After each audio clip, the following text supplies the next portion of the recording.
Hi guys, welcome back to my channel, and today I'm gonna talk about a couple topics that have been going like viral on social media, and most of them pertain to like Black people, and I feel like issues that we have in our community it's just like, when are we ever gonna get over it? Like, when are we ever gonna like evolve with these issues? But before I get into all that, if this is your first time on my channel, make sure you subscribe. Go check out my other videos. You might find some other things that I talk about or I film that you are interested in, so go check out my other videos. Make sure you subscribe. Comment down below if you agree with anything I'm about to say in this video. Okay, so let's get into it. First thing I want to start off with is Pinky Doll. Like, if you don't know who Pinky Doll is, she is a content creator that's blew up off of TikTok, basically acting like a non-playable character in video games. You know, like when usually they have the same 3 or 4 phrases that they say over and over again. They're just like the extra people in the game that help carry along the story, but they're not somebody that you can play yourself. They're just to, add to the story and help the story move along. So, she blew up within the last 2-3 months or so, and everybody's been talking about her, and everybody's been trying to do their own version of being a non-playable character on TikTok. Honestly, me personally, I think it's very weird, but I guess, there's some people that really enjoy it and watch it, but okay, whatever. But the reason why I even brought her up is because recently she went to an award show, and on TikTok, she looks like a very, light-skinned Black woman. And then when she went to the award show, she's a brown-skinned Black woman. And, it was just kind of weird because she looked nothing like how she looked on TikTok when it comes to at least like her skin color.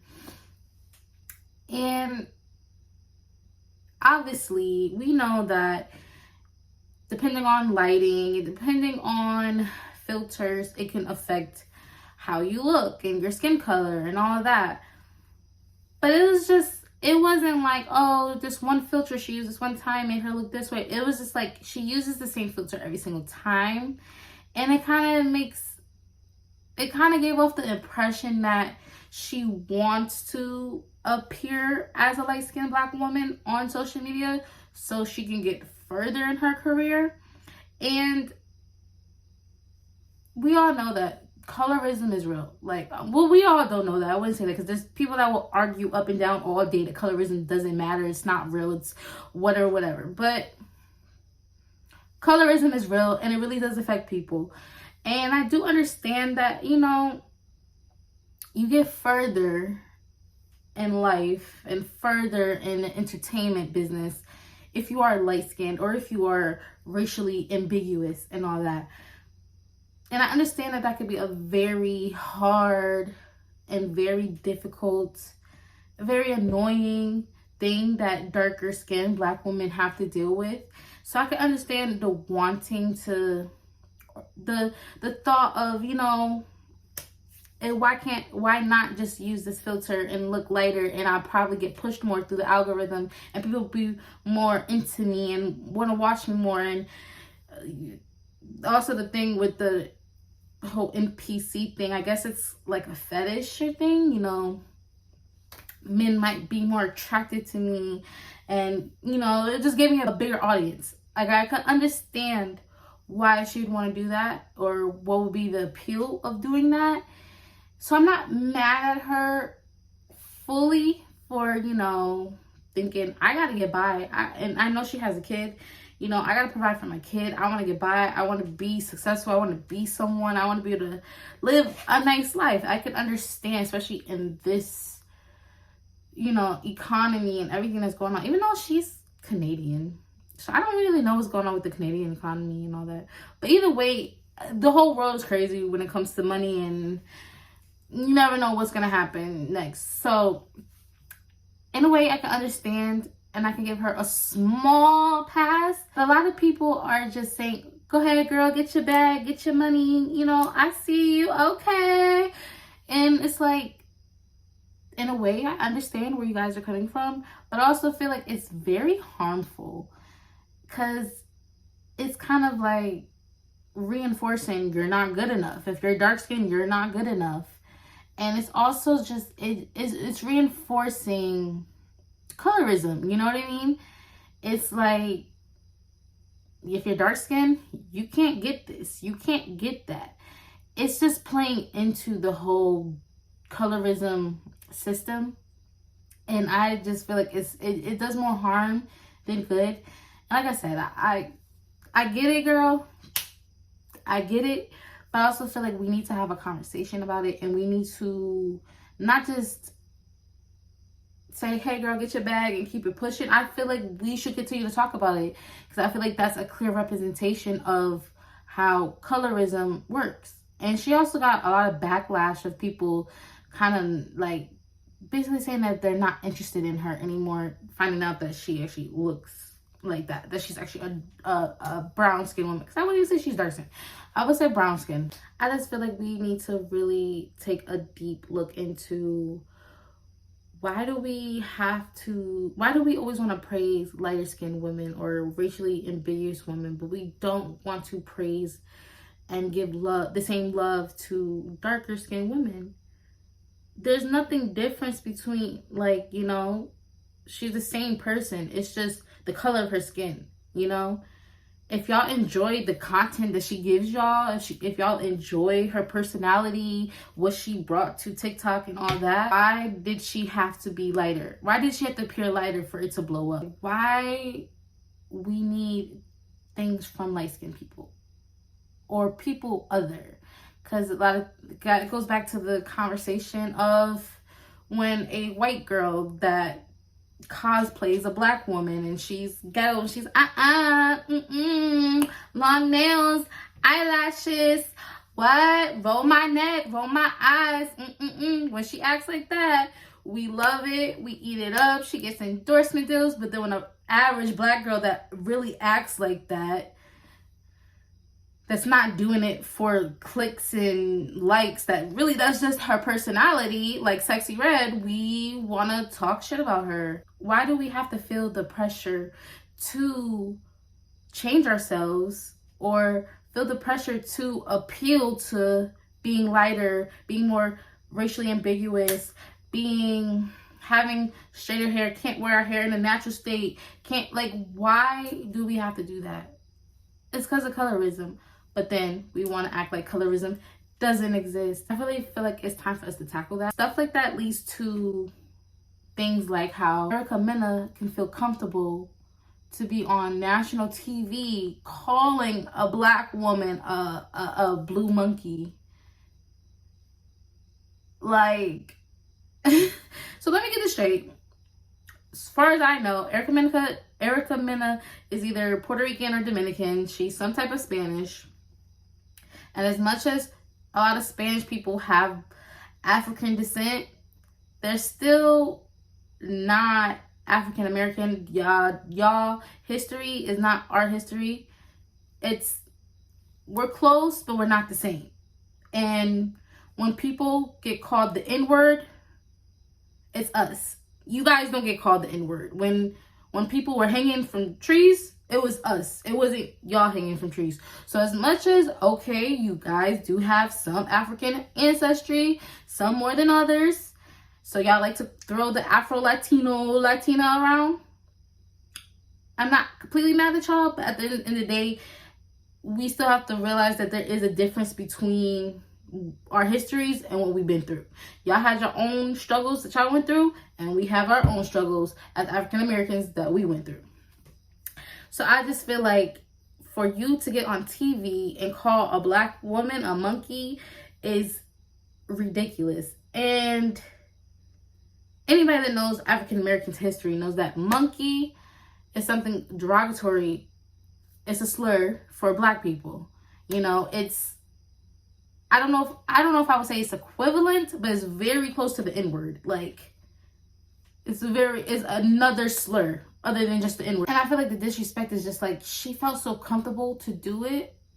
And Correct me if I'm wrong. Please, in the comments, correct me if I'm wrong. But we only know Erica Mena, because she was in hip hop videos. You know, she was in black people's music videos, hip hop, R&B. She was in Chris Brown's video. Like, that's the only reason why we know her. And then from that, you know, I think she dated Bow Wow, a black man. You know, she's on Love and Hip Hop, a black show, you know, that's full of black people. Like, you're only known and you have the little lifestyle that you have because of the black community. Like, I mean, I don't watch Telemundo, but I'm pretty sure you're not on there. Like, you know, I don't listen to Bad Bunny, but I'm pretty sure you're not in his music videos. So it's like, you're not in your community's videos. You're not in your community shows. You're not dating your community, but you're in our community. And then you feel comfortable enough to disrespect us? And this is not just the first time you did it. You have 2 other times where you called black women or black people monkeys. And then you have kids with a black man. Like, and then what kills me is this black people on social media defending her. Talking about, if you talk about children, it's offense. First of all, she didn't say nothing about her son. She said anything, it was more about her parenting. And I guess you guys can probably feel like that's the same thing, I guess. But even if so many things that she could have said about Spice. But to go to calling her a monkey, that just shows where your heart was. Like, that's like, if I get into an argument with someone that's Puerto Rican, I'm not going to go into calling them the slur for Puerto Rican people. Like, that's not gonna be my go-to. You know what I mean? Like, I'm not gonna go into calling you that. If I go to that, then that's how I view you. If I go into that, that's, you know what I mean? Like, I feel like you gotta watch what people say when they're mad, because that just shows you how they really feel. Like, we can hit low blows. I could call you ugly. I could call you broke. I could talk about your wig. I could talk about your man cheated on you. There's so many different low blows you could go to. But to call somebody a monkey, and then it's not your first time?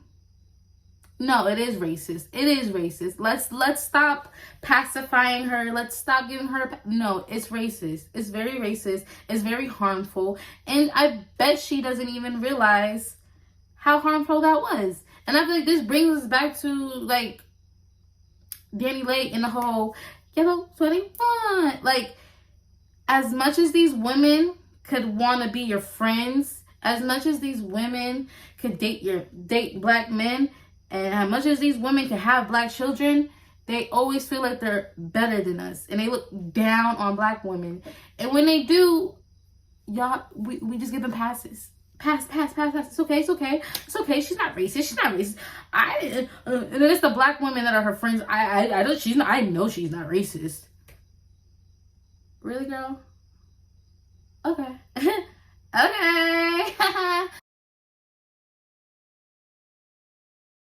And I was happy that Love and Hip Hop kicked her off. They needed to, because no, that's not acceptable. No, you're not going to get on TV and call black women monkeys. No, you're not going to keep disrespecting us. No, you're not going to keep playing in our face. No.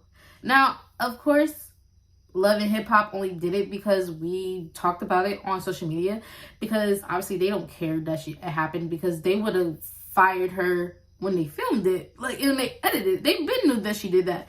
But I'm happy that it did happen, because maybe the next person will think twice before saying that.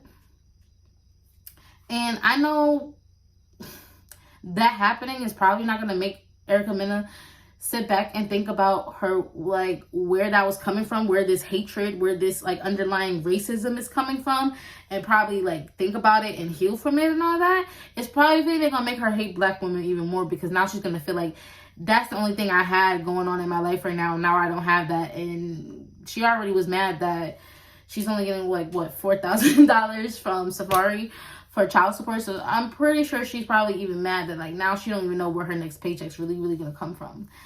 Us not addressing colorism, and even not even just colorism, but featureism and all that, leads to women like Erica Mena feeling free enough to call Black women monkeys on national TV. And then it's sad because the same community that she's harming by calling their women monkeys, the men come out and defend her. Some women come out and defend her. And it's like, so we're letting people know that you can call us monkeys. You can probably call us the N-words. You can call us all different types of things. You could disrespect us, play in our face, while on top of using our culture to further your life. On top of raising children that are half Black. No. We gotta address colorism and featureism and all that stuff, because if we don't fix the problems in our community, other communities could come in and disrespect us. And that's what they have been doing. And I don't know about y'all, but I'm tired of it. I'm tired of other communities coming in our community, want to take everything they could take out of our community, disrespect us, and then leave. Like, I'm tired of it. And I feel like we need to just stick up for each other more. We need to really band together and stick up for each other more.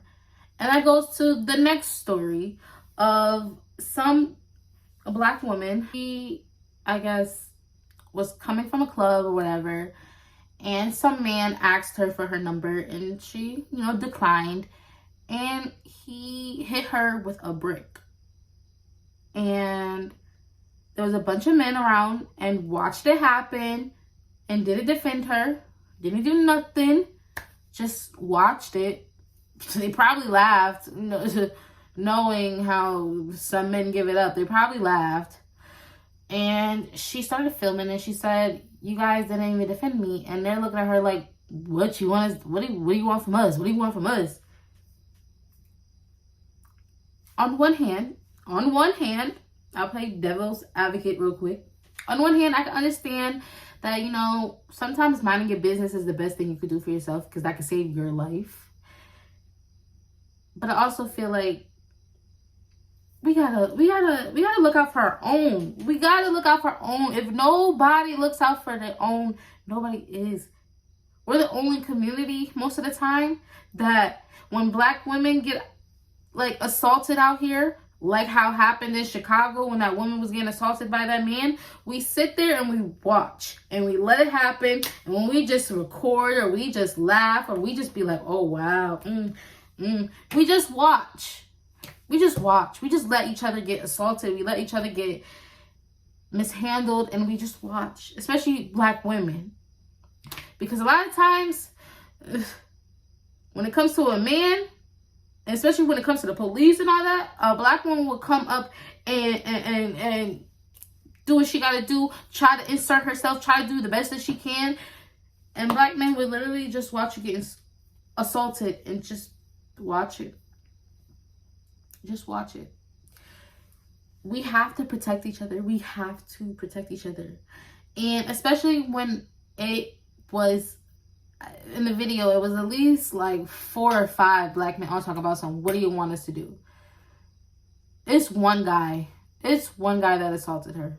All of y'all couldn't stick up for him. All of y'all couldn't intimidate, run him off, hit him, something. All of y'all couldn't have done nothing. Y'all couldn't even checked on her, consoled her, even at least after the situation. Y'all talking about what you want us to do? Like she said in the video, be a man. Be a man. Be a freaking man. It's just really sad that, it's just really sad how things that are really not okay, we normalize. Things that's really messed up and needs to be fixed in our community, we just shrug our shoulders and keep it moving too. And it's just, or we deny that is happening. It's very, very, very, very sad. Very sad. And lastly, I was just going to talk about Chrisean real quick. I feel like a lot of people are rooting for her, and I'm rooting for her, but I also feel like people got to stop pacifying her. Like the whole making up excuses. Like, I feel like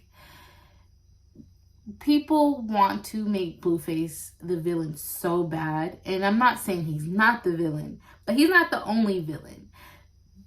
Chrisean is very much a villain herself. Like, she very much is very toxic herself. She's very much a person that's adding fuel to the fire. She's not just some victim. Not saying that everything that has happened to her is okay, and I'm not saying that she's to blame for everything, but I'm saying Blueface isn't to blame for everything. She very much plays a big role into the stuff that happens with them, and she very much plays into it with always bringing stuff to social media and doing things for attention. And I mean, I'm not saying that I agree with everything that Blueface says, and I very much feel like he ain't himself, but he do be spitting some stuff sometimes. He do be saying some stuff that makes a lot of sense. Like, not everything he says is, BS. Like, it's like she does everything for attention. Like, she plays victim. She gets this victim card and people just root for her. Oh my God, I feel so bad for her. Oh my God, I'm rooting for her. And it's like, I'm not saying don't root for her, but can we hold her accountable? She needs to be held accountable for her actions and the way that she moves. Because I feel like because she gets this pass and she gets all this attention for it, and she gets all these people rally up behind her and all that, she does the things she does. If we didn't give her all these rewards for this poor behavior, I feel like maybe she would be able to start to change, because she'll have a reason to.